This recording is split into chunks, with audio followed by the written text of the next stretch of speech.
Hi, my name is Emmanuel Medhani, and I am from Parsimony. And this presentation is for people who attended the Research Ed conference in Philadelphia in 2019 and were not able to attend my talk but wanted to be able to see it. So I've created this shorter version of this presentation.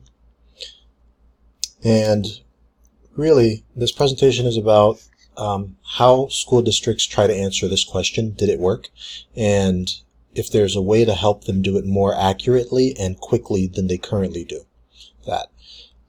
So I've been helping lots of people answer this question using quantitative data, and that's actually what I do in my small business right now, Parsimony.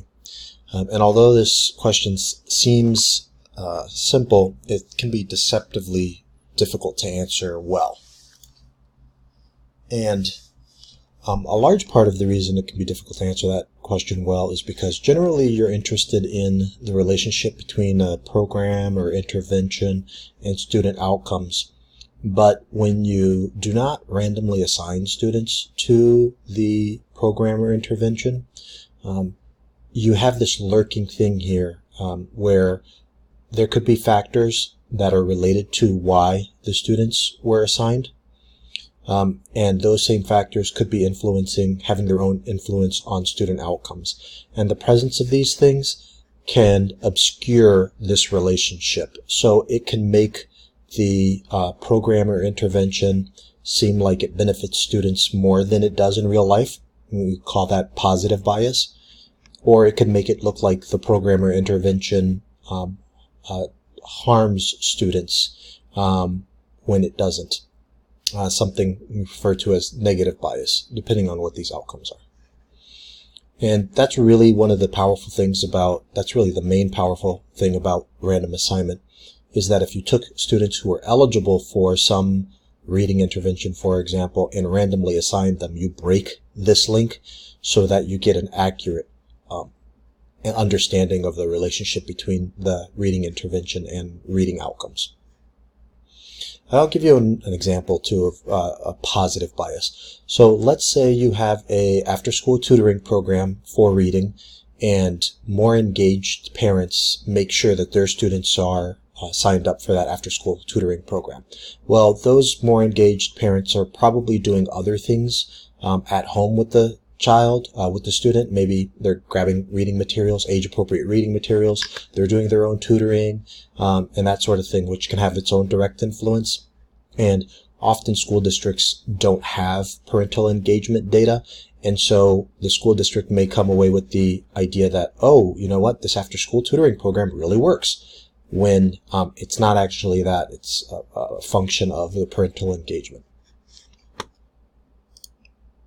So why does it matter that school districts can more accurately answer the question, did it work?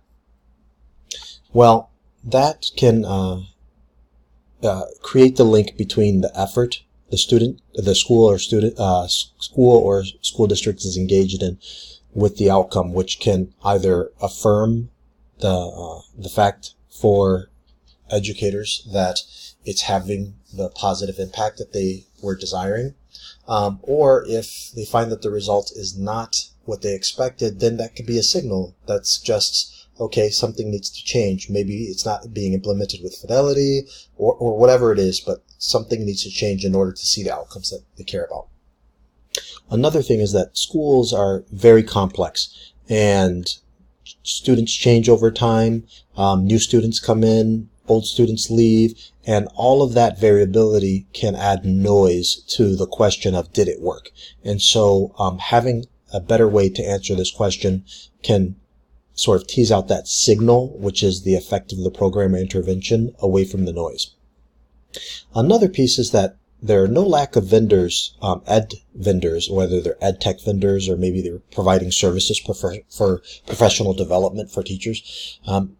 All vendors claim that their Ph.D. or software or curricula will have a positive impact on students, and they will make that claim on the basis of their quote-unquote evidence. And it's always going to look positive, and school districts often don't have or schools and school districts often don't have an independent way to judge whether that effort is working within their school, with their specific students, with their specific teachers, within their specific context. And so having such a solution would make it easier to be able to screen these claims and determine if the school or school district wants to renew a particular service or product or drop it. So before I started consulting, I went to grad school at the University of Minnesota in their Quantitative Methods in Education program, track in the Educational Psychology department. And I spent a lot of time helping people answer these questions. I spent time helping faculty and graduate students answer these questions. And then when I left, I decided to work at a school district in the Research, Evaluation, and Assessment department of Minneapolis Public Schools. Pretty large school district, 35,000 students across about 70 schools. And I noticed a difference between how researchers approach research and evaluation and school districts. And it's largely my experience is that school districts and schools just lacked some of these items, and that's school districts often didn't have the ability to plan for evaluations before implementing something new, unlike researchers who have to plan well in order to get funding and to execute a good research study. School districts also often lacked resources in terms of staff who can do the necessary analysis or research design or even collect some independent data to be able to do research and evaluation. And also, whereas researchers are interested in generalizing their findings to students as a whole across this country, often, school districts are mainly focused on their own students, or exclusively focused on their own students, and the kinds of students they're likely to see from year to year. So much more hyper-focused on their own context, their own students, their own environments, their own schools, their own teachers, their own parents, etc.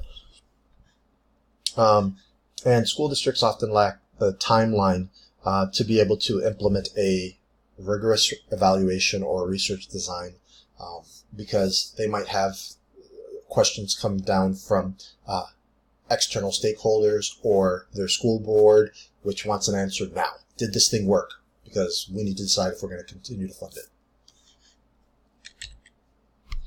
When I worked at a school district, we did three things that tried to answer this question of, well, did it work in our school district? One was outside research, where a faculty member from a university would come to the school district, talk to a principal and say, hey, I want to do this research. Are you game? And sometimes when the principal wanted those additional resources, like some extra graduate students or some free professional development, whatever was the subject of the research that the researcher wanted to do, if that aligned with what the principal wanted to do, then great. But the research that would come from the faculty member was often slow to get to the school district, and sometimes that got in the way of being able to make timely decisions. Another thing we did internally when I worked at the school district was that we tried to up our game in our ability to answer people's questions with data. But usually the principals and other district leaders were trying to answer their own questions in their head about did this thing work by just getting descriptive data. Like, okay, well, let's look at the percentage of black male students who were proficient on reading on a standardized reading assessment for the last 3 years. And let's look at that by school. So now we can know if one effort in one school worked for that population versus a different effort in another school, that sort of thing, which has got a ton of noise in it. And so it's still a poor solution to try to answer that question. But because we fielded so many requests for tables and aggregate data, that's what we spent a lot of our time doing. We also then created dashboards to try to bring the data closer to district leaders and teachers. And we found that that still presented a lot of questions and challenges because people, again, were trying to use descriptive data to try to answer the question of did it work, which is not the way to do it. So I've been thinking about and working on what a good solution would look like for school districts, and decided because of these limitations and challenges, a good solution would have to minimize the effort of district staff. It would also have to minimize the cost so that it could become a go-to approach to answer the question of did it work. And it would have to minimize time because people are busy and there often aren't dedicated staff to be able to do this kind of work. And it would have to be better than the baseline approach, which is largely using descriptive data to answer the question of did it work. And so this one approach that I'm working on right now involves going to a school district and getting a lot of historical data on students, saying, okay, give me all of your data on students for the last 5 years. I want demographic data, attendance data, behavioral data, test data, that sort of thing. And then ask the school district for a list of students who participated in a particular intervention. So going back to that after-school reading tutoring program, give me a list of those students that were in that program and tell me what was the program, what did it do, and when did it take place, if it was in the fall of 2018-19 school year. And then I would take those data and that background information and generate a simple standard report, one that would be easy to interpret for school district leaders, and it would have just the meat of what it is that they wanted to know, mainly the question, did it work? And so here's an example of that. I'm going to pull up the document here. Here's an example of the report. I should say that this is an example report. The format and layout is identical to what a real report looks like, but the actual numbers are all fake, and the name of this program is fake, ABC Reading Intervention. It's not a real intervention. You can see this background says fake data. It starts out with an executive summary where it lists the behavioral outcomes, attendance, behavioral referrals, suspensions, and for each outcome it says whether the intervention, ABC Reading Intervention, had a positive impact or no detectable impact on that outcome, or a positive, or so there is no negative impact here, but it's possible to have a negative impact, and I'll unpack what that means a little bit. The other set of outcomes are academic outcomes, and these tend to be reading and math standardized assessments, whether they are state standardized assessments or assessments, standardized assessments provided by third-party vendors like NWEA provides the MAP. Fast Bridge Learning provides the fast CBM reading, etc. And in this example, MCA is the Minnesota Comprehensive Assessment, state standardized assessment given in Minnesota. The next step is to provide descriptive statistics on the students that are in the intervention, i.e. the list that's provided, in terms of their in terms of their ethnicity, their gender, and school programs such as free and reduced price lunch, special education, English language learner, as well as their grades and what percentage of those students are in each of those categories. Then the next step is for each outcome, this one starts out with attendance, to describe the students that are in the intervention in terms of their demographics and where they started at baseline, that is, before they participated in the intervention. So in this example, the ABC Reading Intervention students had a baseline attendance of 71%, meaning 71% of the students had at least 95% attendance at baseline. And then what's done is, for each individual student in this intervention group, I find the most similar student in terms of the demographics, the most similar student within the district in terms of the demographics and where they started out at baseline. And so there were 139 students in the intervention group, so I found a different 139 matching students who were as identical as possible in terms of the demographics and at baseline.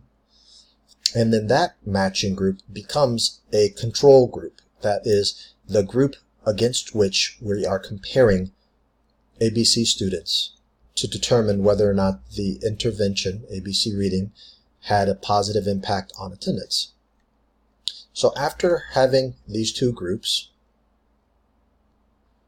the next step is we use the other variables such as demographics, grade, etc., and their baseline attendance value to predict their attendance at the end of the intervention. And the difference between those groups, after you've controlled for those other factors, gives you an estimate of the effect of the intervention itself.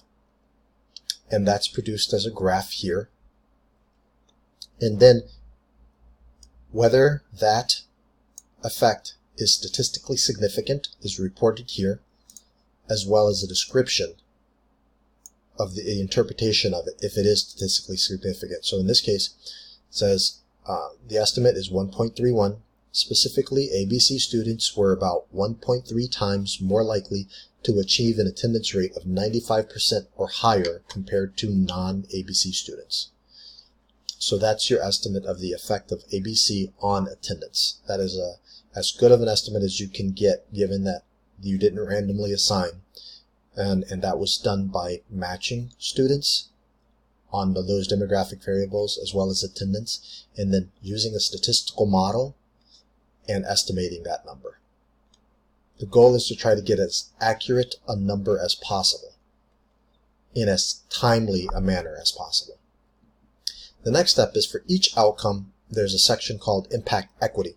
And what that does is when there are enough students within specific subgroups like black students, white students, students who received free or reduced price lunch, students who did not receive free or reduced price lunch, etc.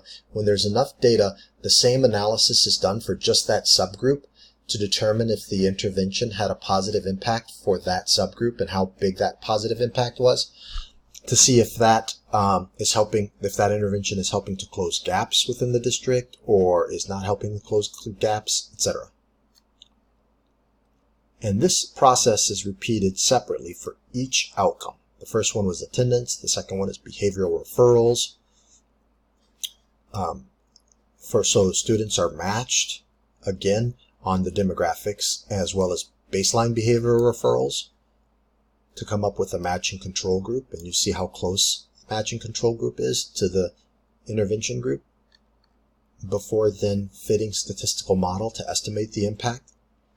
And if there's no detectable impact, that is stated here. If there is a positive statistical, or if there is a statistical impact, whether it's positive or negative, that's stated here along with an interpretation.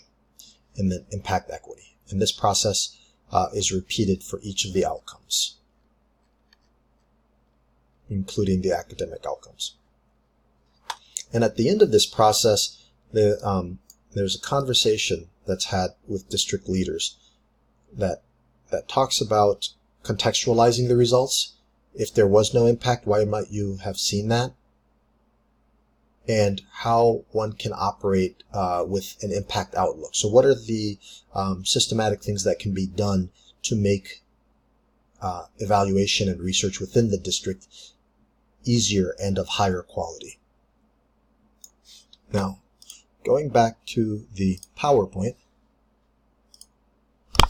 there are limitations of what's happening right now, of this approach.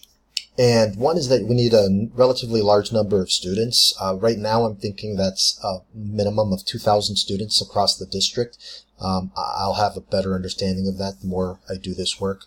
Another is that we are limited in terms of outcomes, and they're limited to the kinds of outcomes that school districts are systematically collecting already. That's why I focus on attendance, suspensions, behavioral referrals, and standardized test scores, because I'm pretty confident that most districts are systematically capturing those, and it's relatively easy for me to get those data from school districts, given my experience working with lots of different school districts.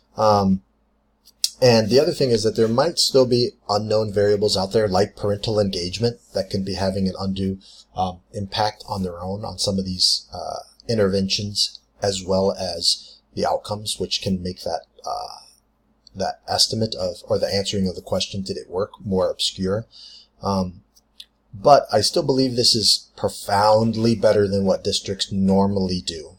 Again, the goal is to try to be better than what's normally done, and that is typically using descriptive data to figure out if something is working or not. And that's not a good way to move forward in decision making, because you can really sort of, it's like reading tea leaves. You can, lots of things can muck up your inference based on those descriptive data, and people can slice and dice things in a way that looks good or bad, and you still have all the noise injected into those data. So I still think this is a much better approach. In terms of next steps, the next step for me is to try to use what's called the simulation study, so that I can generate data that reflect various types of reality. And then by doing that, I know what the real answer is to the question, did it work, within my fake data, within my simulated data. And then I can use this approach of matching students within the fake data, fitting the statistical models, trying to answer that question, do that a whole bunch of times and see if the answers that I'm getting are identical to the real answer in the fake data. And so that's how I can better understand under what circumstances this works well, under what with what kinds of districts of what particular size, what kinds of programs, etc. The other thing I'm going to be focusing on is increasing the efficiency of this process. So my goal is to be able to generate one of these evaluation reports for a district within 7 days, and hopefully even faster. Again, inexpensive and quick, so that districts rely on this in lieu of just descriptive information, which is not very helpful. And my hope is that by having a very inexpensive, efficient system, school districts feel confident as they're moving forward and picking professional development and curricula and interventions that continually move the goalpost higher and higher and higher, so that they can see all students being lifted and help and closing achievement gaps as well. And my last slide was for comments and questions, and I got some great comments and questions. So if anybody's watching this video and they also were at the talk, thank you very much for your insightful questions and comments. And if you have any and you're watching this video, please just leave a comment at the bottom of the YouTube video, and I will respond as soon as I can. And also feel free to tag me at Parsimony Inc. at Twitter. Follow me. I'm generating blog posts regularly on topics related to this, and I try to create material that make it easier for schools, educators, and school districts to do evaluations on their own. Thank you very much.